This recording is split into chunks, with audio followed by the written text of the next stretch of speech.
Today we're going to talk about classical versus jazz snobbery. This will pretty much incorporate all musicians, but I'm going to just specify this in terms of saxophone with classical and jazz. So let's get started.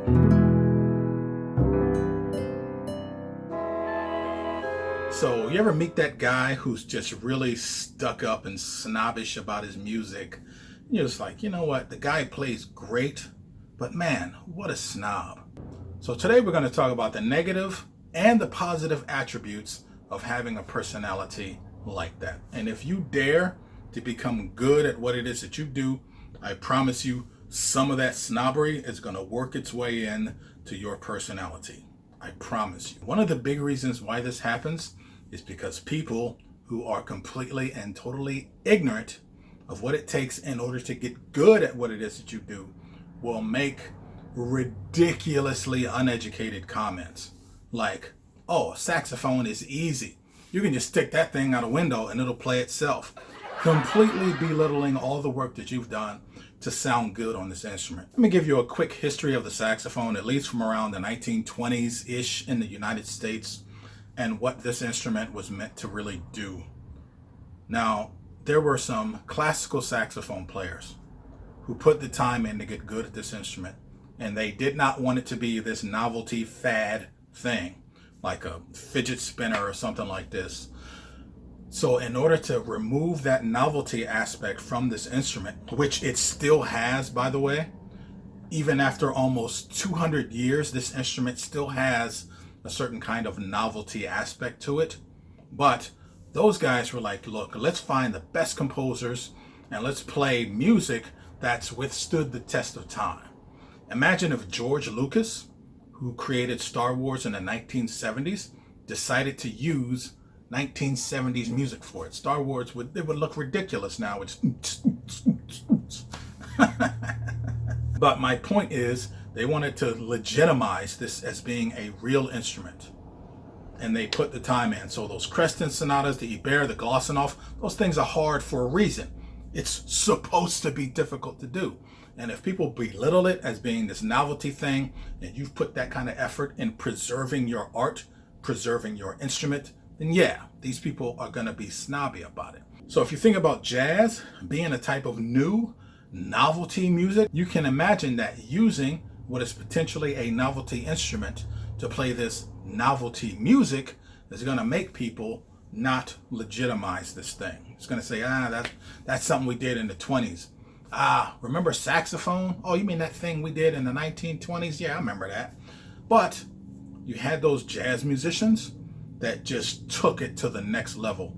Case in point, somebody like Charlie Parker with bebop. It's like, here's this thing that's on the outskirts, and whatever's going on, it's this high art, and the people are kind of snobby about it, but it takes a lot of effort to be able to play bebop well. Even to this day, it's a lot of effort. Coltrane picking up where Bird left off and taking it to that next level, and you got guys like Eric Dolphy, etc. But it's taking it to that next level, taking the novelty aspect out of it to give it longevity. And you know what? It's not just saxophone, it's not just jazz and classical music, it's everything. The same thing happened with rock. When rock went punk, people freaked out. Like, what is this? This is just people jumping around screaming. There's like no real attachment to a melody or anything. What is this? But it's stuck around. It has a type of longevity. I am a huge fan of hip hop and country music. I love Kenny Rogers and Dolly Parton. My favorite is probably Jerry Reed. His guitar playing is insane. And I listen to modern country now, and it's very geared toward making money more than it is the preservation of this art.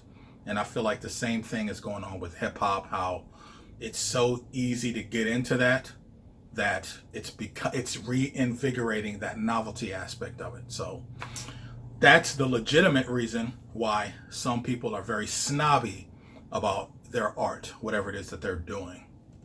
So on the more negative side, some of those people are snobby because they're assholes. Now, I like to think I'm not a snob when it comes to doing this in any way, except when people start to belittle what it is that I do for a living. And believe me, man, people have no idea how difficult it is to do this. If you don't do it, you don't understand it, and stop pretending like you do. Or the only people you're going to run into are snobby people about this kind of stuff. So I want to take this time to plug some stuff that I have coming up, ladies and gentlemen. As you can see here, I have this new BG ligature. When I get the other mouthpiece, this is the metal one that I got from Amazon that I reposted but plated. I got a silver plated one that's coming. When I get that one back, I'm going to go over this ligature, which is fantastic, by the way. Also have some more theme song stuff that's been coming up. Oh, by the way, if it looks like this arm is bigger than this arm, it's because of the way this lighting and everything works, but my arms are fine. Let me just play through this a little bit.